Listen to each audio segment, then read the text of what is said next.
वृक्ष है, एक वट वृक्ष।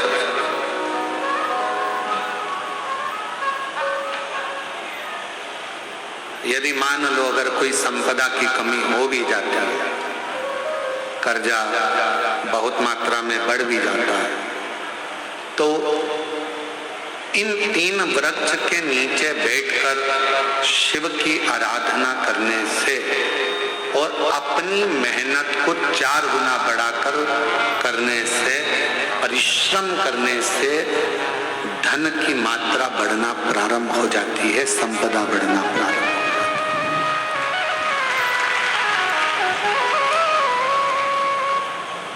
पर इन सब में सबसे मूल है आपका परिश्रम, आपकी मेहनत, आपका संघर्ष।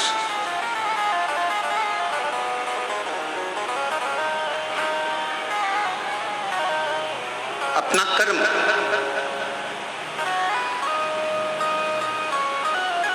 ब्रह्मा जी का सिर कट गया,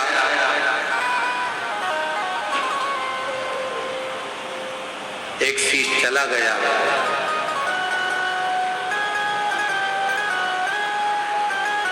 भगवान नारायण ने भगवान शिव से कहा, जो शीश रहे हैं,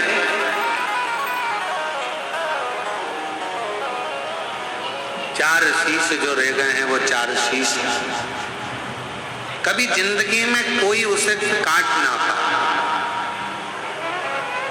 उसके लिए ब्रह्मदेव को क्या करना चाहिए?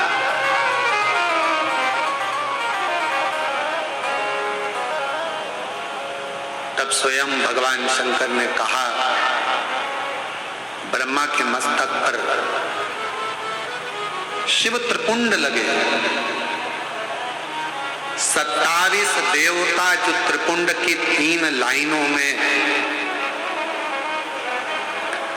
27 देवता जो त्रिपुंड की 3 लाइनों में विराजमान हो जाते हैं, तो उस शीश को काटने वाला संसार में जन्म नहीं ले पाता है। एक त्रिपुंड में वो बल होता है, एक त्रिपुंड के अंदर वो शक्ति होती है।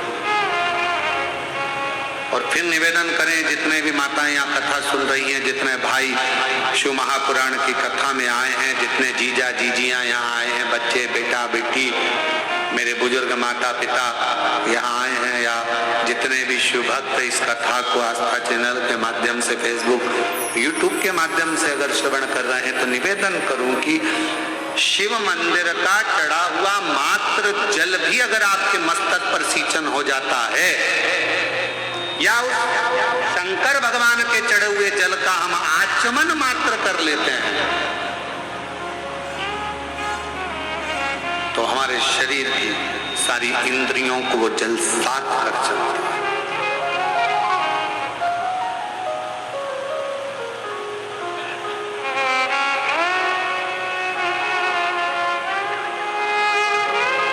मंदिर जाते हो आप लोग?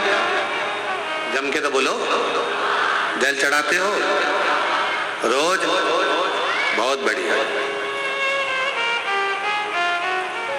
थोड़ा सा जल झेल कर लाते हो, आचमन करते हो, बहुत बढ़िया। अब तुम अगर शंकर जी का चढ़े हुए जल का आचमन कर रही हो, शिव जी के मंदिर में जाकर 1 लोटा जल चढ़ा रहे हो, तो फिर ये मानकर चलना कि आप साधारण नहीं हो, शंकर। अच्छा, फिर एक बात आप लोगों से कहें, बहुत सावधानी से ध्यान देना। तुम्हारे घर में किसी को झाड़ू लगाने के लिए या पोछा लगाने के लिए, हर कोई तुम्हारे घर में झाड़ू लगाने अंदर चले जाएगा क्या? हर कोई तुम्हारे घर में पोछा लगाने अंदर चले जाएगा क्या? हर कोई तुम्हारे घर में बर्तन मांजने चले जाएगा क्या? नहीं। कौन जाएगा? जिसको आपने नियुक्त करा है। मैंने इसको नियुक्त करा, ये मेरे झाड़ू पोछा करेगी, ये मेरी झाड़ू पोछा वाली, मैंने इसको करा, ये बर्तन मांजेगा, ये भोजन बनाने आएगी। जिसको तुम नियुक्त करते हो, वो झाड़ू के लिए, वो बर्तन के लिए, वो भोजन के लिए, वो सफाई के लिए तुम्हारे घर में प्रवेश करता, उसी तरह मेरे शंकर भगवान जिसको नियुक्त करते हैं वही शंकर के शिवालय तक पहुंच पाता, वरना बहुत कठिन है शिव के शिवालय में प्रवेश करना, शंकर के मंदिर में प्रवेश करना या शिव महापुराण की कथा में प्रवेश करना, ये बहुत कठिन। उसने नियुक्त करा। भगवान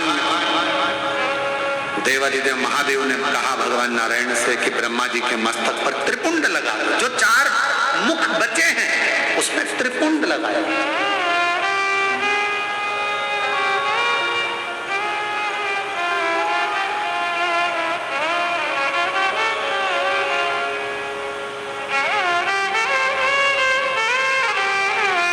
कई लोग हमसे कहते हैं गुरुजी आपके ये तिलक में चंदन की ये 3 बिंदियां नजर आती है त्रिपुंड के भाव से, तो ये 3 बिंदियां अर्थात 27 देवता इस मस्तक को संभालने के लिए रहे।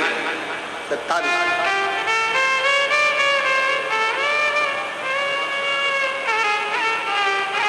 एक थोड़ा सा जल का आचमन भगवान शंकर को चढ़े हुए जल का मात्र थोड़ा सा 2 बूंद जल भी अगर हमारे शरीर में चला जाता है तो उसका भी फल हमारी इंद्रियों को प्राप्त हो जाता है। दोष हमारी तकलीफ, हमारा कष्ट, हमारी तकलीफें सब धीरे धीरे समाप्त होने, सब समाप्त। और शंभु शरण